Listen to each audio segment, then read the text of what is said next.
নমস্কার, সবাই কেমন আছেন? আশা করছি সকলেই খুব ভালো আছেন। আজকে রবিবার, বাজে এখন বিকেল 5টা। একটু ছাদে এসেছি।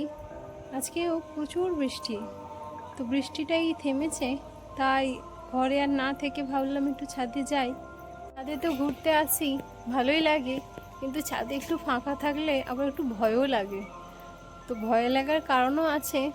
এখন বসে আছি ছাদে, একজন আপনাদের দেখাই, বসেছিল শুয়ে পড়েছে, দেখাই কেন ভয়ও লাগে ফাঁকা ছাদে আসতে।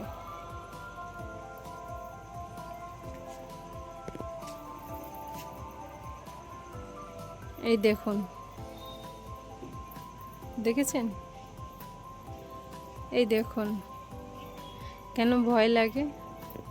এই যে একজন বসে আছে, এক্ষুনি বসেছিল, এই শুয়ে পড়েছে। এরা এত এগ্রেসিভ টাইপের হয়, তো এরা খুব অ্যাটাক করে দেয়। এদের সামনে যদি দেখে যে আমরা দাঁড়িয়ে আছি, কখন বলতে দৌড়ে চলে আসবে, খুব ভয় লাগে। দেখুন কিরকম শুয়ে আছে, দেখছেন? আসলে বৃষ্টির ওয়েদার তো মনে হয় দল বিচ্ছেদ হয়ে গেছে। ওই দেখুন, দেখেছেন এত সজাগ থাকে,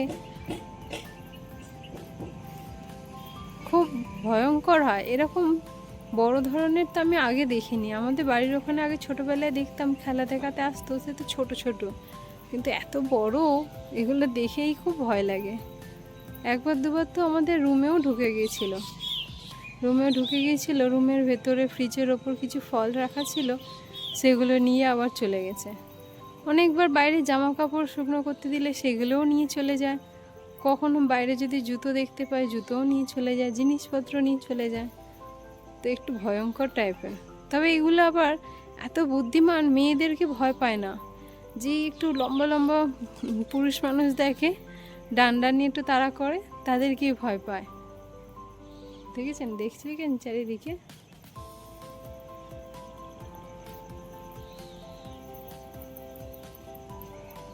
ওই দেখুন উঠে পড়েছে, গা চুলকাচ্ছে। চলুন একটু দূরেই থাকি, গেটের সামনেটা থাকি, যদি আসে তাহলে ভেতরে চলে যাব।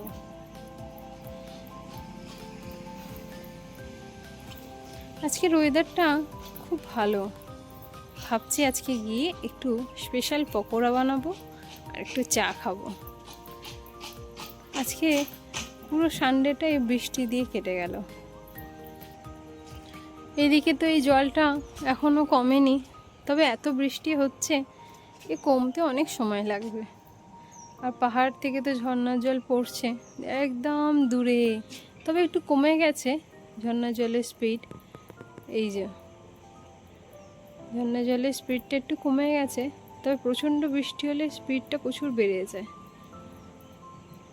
তো ছাদে আসা আর একটা ভালো লাগার কারণ, এত সুন্দর ওয়েদারটা লাগে, তো সেই জন্যই ছাদে মনে হয় একটু ঘুরে আসি।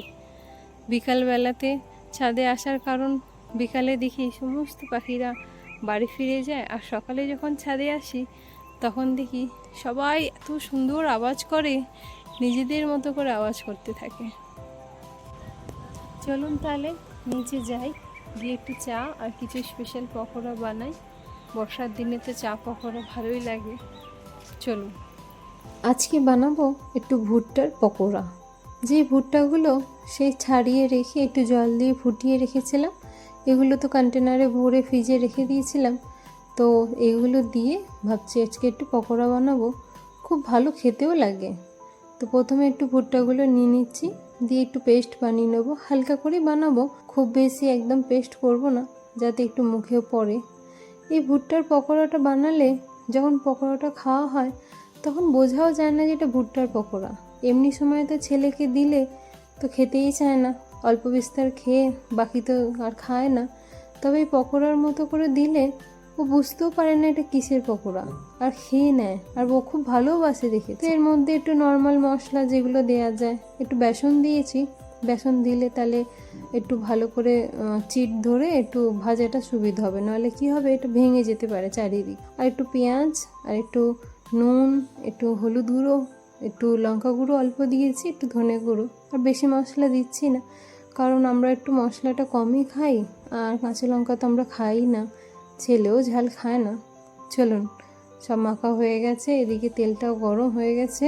এই যে ধীরে ধীরে একটা একটা করে দিয়ে দিই, একটু ধীরে সুস্থে দিতে হবে যাতে ভেঙে না যায়। একটু গ্যাস আস্তে করে ভাজি এটা, তারপর এদিকটা হয়ে গেলে তারপর উল্টে দেবো। বর্ষার দিনে চা পকোড়া খেতে তো খুবই ভালো লাগে, কে না পছন্দ করে চায়ের সাথে পকোড়া বর্ষার দিনে। এগুলো এবার আস্তে আস্তে উল্টে দিই, না হলে পুড়ে যাবে। আর এগুলো যদি গ্যাস জোরে করে ভেজে নিই না, তাহলে এগুলো কাঁচা থেকে যাবে ভেতরটা। একটু ভালো করে যদি আস্তে করে ভাজা হয় তাহলে কাঁচাও থাকবে না আর ভেঙেও যাবে না। একটু আস্তে আস্তে উল্টে দিতে হবে, কারণ এগুলো একটু ভেঙে যাওয়ার চান্স থাকে তো ভুট্টা দিয়ে। তো বেসনটা অল্প পরিমাণ দিয়েছি, ভুট্টাটাই বেশি পরিমাণ রাখছি যাতে ভুট্টাটা খাওয়া যায়, ভালো লাগে। ভুট্টা সবসময় একই রকমভাবে সেঁকে খেতে যত না ভালো লাগে, একটু অন্যরকম করে দিলে আরও ভালো লাগে।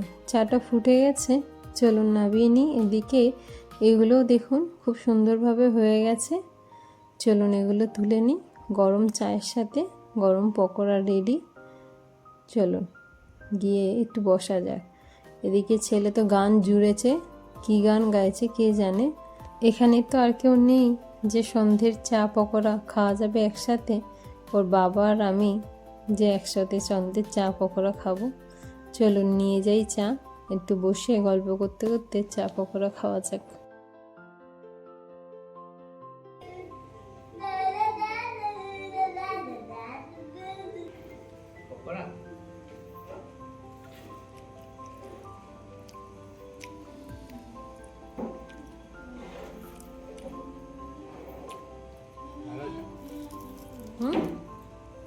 Welcome.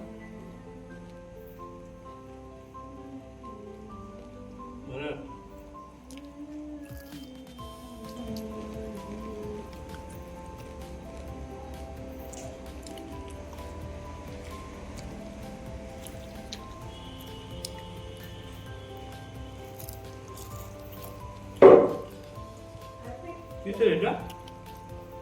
ভুট্টা। ভুট্টা। বাহ, চলুন তাহলে দুজনে মিলে এবার একটু আড্ডা দিই চা খেতে খেতে। আজকের ভিডিওটা তাহলে এখানেই শেষ করছি, দেখা হবে আপনাদের সাথে পরের একটি নতুন ভিডিওয়ে।